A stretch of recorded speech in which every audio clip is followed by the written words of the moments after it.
What's up, everybody? Belman and Kostrowski, DFS 5-pack. We are here to do our daily sports battle with our new friends over at Sports Battle. We're going to be breaking down tonight's sole NBA game. The Jazz travel to LA. Staples Center, Kawhi Leonard, playoff Paul George, ready to battle. What happens tonight in this game before we even get into the sports battle stuff? Got to think that the Clippers take care of business at home. But, man, after Denver's performance last night, hard to feel too good about that.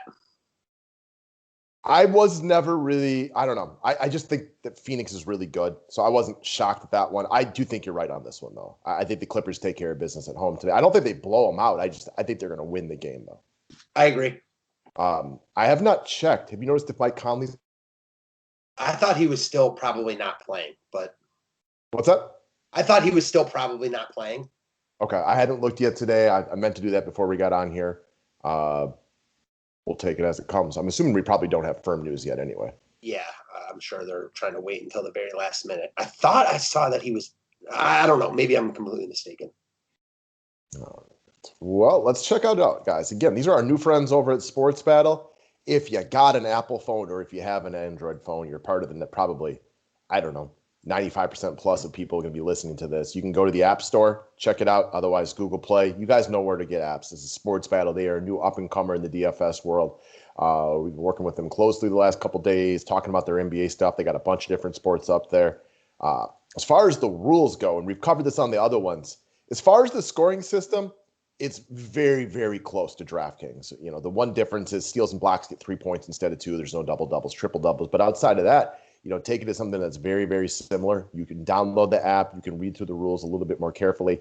The next thing we want to talk about is attack play versus defense play. And we kind of alluded to this last time out. Attack play is for your more assertive and aggressive players, which you would fall right into in that one. And then defense play is more for your boring, less highs and lows type of players like me. So everybody plays DFS a little bit differently. And I think you have to look inside yourself and know how it is that you like to play. And there's a term that you use, slate dependent. There are going to be days where maybe you really like 5 picks and you're going to want to go in with 5 picks as opposed to 4. Evaluate the slate appropriately. There are days, we've broken these down already, where I got 4 I feel great about, but the last 2 I don't feel good about at all. So I'm probably going to play on 4 picks that day. Yeah, no doubt about it. Well, it looks like in both attack mode and defense mode, you can do 4 picks. So I really got to get on here and look and really see what this is all about. I've just been doing the basics, so I'm really intrigued to see what this is all about. But, yeah, it seems to me like the attack mode is much more GPP. Defense mode is much more cash-ish. Yeah, so know who you are and how you play, because y'all can play differently. That's up to you, right, man? It's your money. It's your decision how you want to pay these things. But attack mode's a little bit more assertive and aggressive with 5 picks and over and under, which pays 10 times, which is a nice, solid return on your investment. 4 picks would pay 7 times. Amen. All right, so let's talk about today's plays. And let's start with Kawhi Leonard with a fantasy score projection of 49.59. You need to pick the over-under on this one. Here's one where I'm torn because a lot of me believes the Clippers will play better today at home, back against the wall. We've seen this team be one of the more frustrating teams to try to support over the last couple of seasons. Like every part of me says take the over on this one, and then I'm starting to thinking about something that I heard somebody bring up this morning. Kawhi looks a little gassed already, and we've hit on he's not the strongest physically of all the superstars in the game, whereas he gets worn out a little bit easier. He doesn't play, a lot of games in the regular season. So part of that has me a little bit concerned on him moving forward. So I'm really torn on this one. What do you think? That definitely gives me some cause for pause. I'm still going to take the over, though. I think that both him and Paul George play really well tonight. I think they get the job done. So, surprise, surprise. I'm going to take the over on both these guys. I think they finished with a similar score. I'm more confident with Paul George's over than Kawhi's. I'll tell you that. Yeah, this is one where I love how we just have certain guys we agree on and disagree on more. I'm just never as big of a Paul George guy as you are. Some days that's great. Some days it's not great, right? It just kind of depends on how that day plays out for that one. So, I'm also going to take the over on Kawhi. And I'm going to take the subtle under on Paul George. So we got 2 overs, 1 over-under. I also expect the Clippers role players to play a lot better today. Yeah, I have no arguments with that at all. All right, so what about cover boy Donovan Mitchell, who has been nothing short of sensational in this one? So I'm going to surprise some people as I've been raving about Donovan Mitchell the last couple of games. I'm actually going to go with the under right here. They kind of switched to a zone defense in the second half and slowed him down just a little bit. I think they're going to try that a little bit earlier on today. And as great as Donovan Mitchell is, he's not perfect, right? Even Michael Jordan wasn't perfect. So I think he's got a little bit of more of an off day coming right here. And I think he goes on the under on this one, just subtly. I like your points. I'm going to ride with you there. Definitely hard to take the under on him right now, but I'm with you. He's awesome, man. I brought him up the first game of the series on the public video and told you guys how much I just have been impressed with him. He continues to impress me. I really, really like players that when you have the time to put your chips in the middle like this, like he gets better, and kudos to him. I'm gonna call for the bad game right here, at least by his standards, but that doesn't mean I don't think they win the series, and he plays tremendous the rest of it. For sure. All right, how about Rudy Gobert at 42.59? I'm taking the under on this one, easy peasy. Easy under for me as well. I actually think the Clippers could roll here. I can see that. If there's a place for Utah to let down, up 2-0, going to LA, this would be the spot for it, right? Yeah, honestly, the more I'm thinking about it, I still think the Clippers are live in this series. I really do. Sure. So what you said about Kawhi has me worried, but I still got faith in them. Man, I'm taking the under on Gobert, though. As far as this goes, give me the under. Okay. And that's where we get to the issue. But you got Twitter pulled up. Can you check on Mike Conley's availability? Yeah, I actually did. There's nothing since yesterday, 16 hours ago, questionable. So you were right. We don't know.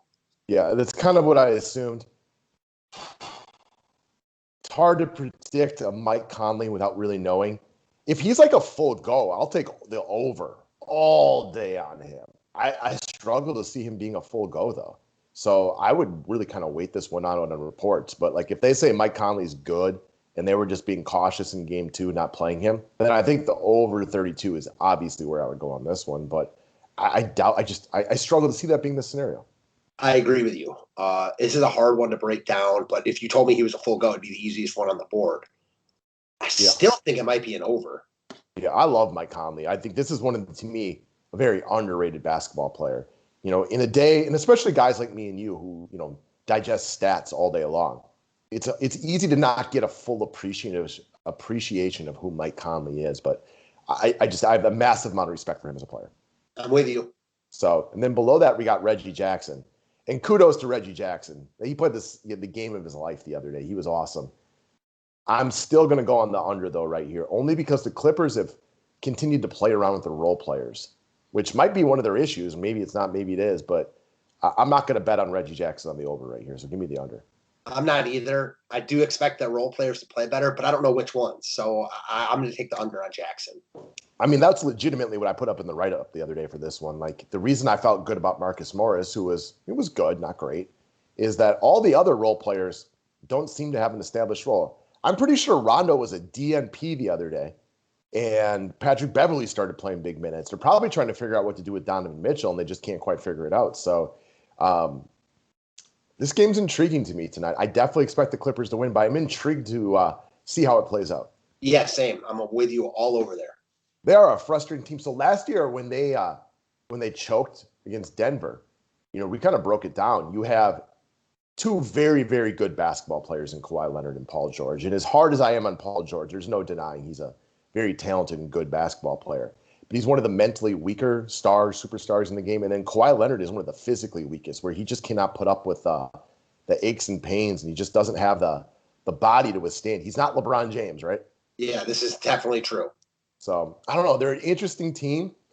Did you happen to catch, I think it was on the Colin Cowherd show the other day, they did a research project, and they were talking about how they interviewed people, and people who think they have good luck and they have bad luck. And then they did, a certain amount of research on it. Turns out people really don't have good luck or bad luck. The difference was people who are extroverted and are good communicators perceive themselves having good luck, because a lot of times they make good luck happen. And people who are introverts and don't talk a lot perceive themselves to have bad luck. And they kind of talked about how Kawhi Leonard is an introvert who doesn't really lead his team, is one of the reasons that a very talented Clippers team has a lot of headaches, because they don't communicate well. Whereas like Utah, less talented, but they have great communication. Yeah, I have no argument to that. It's a good point. I don't know. It was interesting. Like sometimes I like when sports shows bring up interesting things like that. That you remember they're not robots; they are people. For sure, no doubt about it. So, all right, guys, sports battle time. Check it out. Go get your money in and have yourself a great Saturday. Thanks, guys.